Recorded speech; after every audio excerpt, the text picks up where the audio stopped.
По успехот што го имаше Шкода со Yeti, се одлучи да направи уште две спортско корисни возила. Пред некои 6 месеци го возевме Кодијат, а сега дојде време да го возиме Карок, моделот кој го менува откачениот по изглед Yeti. Но дизајнот на Карок е направен многу да делува по-конзервативно, по-сериозно и да се допадне дури и на оние кои имаат бизнис амбиции. Но не е се во изгледот на предницата. Дизајнерите на Шкода се потрудија да направат и една интересна контура која започнува токму од фаровите и се искачува над патничката кабина, која има простор доволен за 4 патници. 4 патници во должина на каросеријата од неполни 4,5 метри.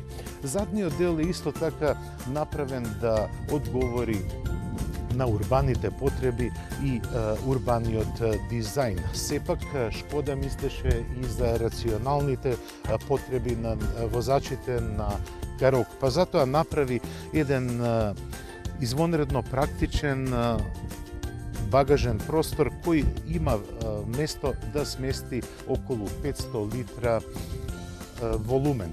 Оно што не ми се свиѓа, тоа е како и кај сите модели на Шкода оваа гума. За да биде поевтина цената, производителот се одлучи да биде ставена рачка, а не да има вдлабнети површини.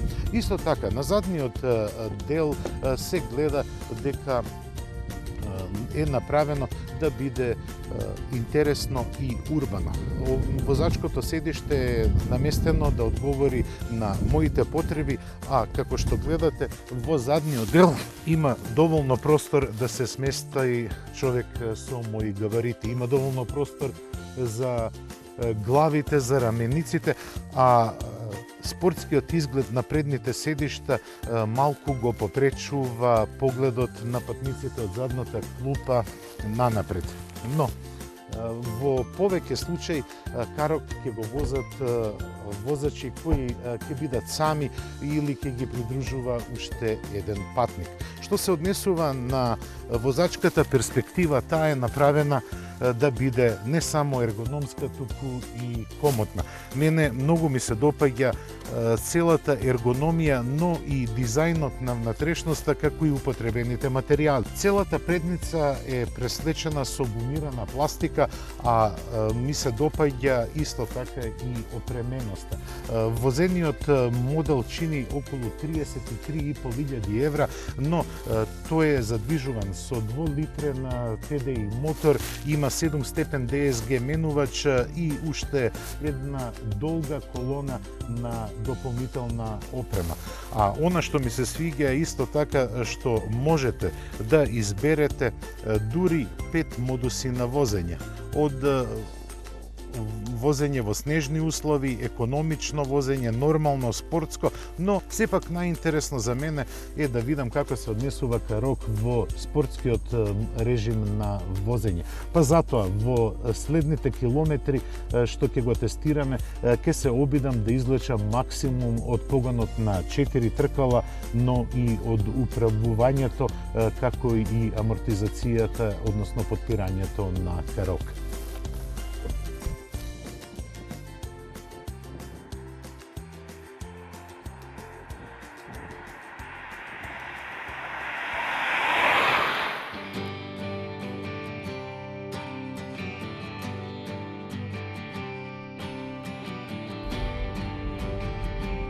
Што се однесува до техниката, Шкода ги ја дели заедно со сите останати членови на групацијата Volkswagen. Но морам да признам дека мојот впечаток е дека на Шкода многу добро и прилега таа техника. Што се однесува на подвозието, Карок е направен на потполно нова основа од модуларната платформа на Volkswagen, а меѓу останатото и седмата генерација на Golf е поставена на истата платформа. Тоа не значи дека Карок е клон. Напротив, оваа платформа му овозможи на Карок да има своја персоналност и да пружи одлични возни својства. Кога ќе видите карок со ознака 4x4, тогаш секогаш знаете дека иде со најсилните мотори.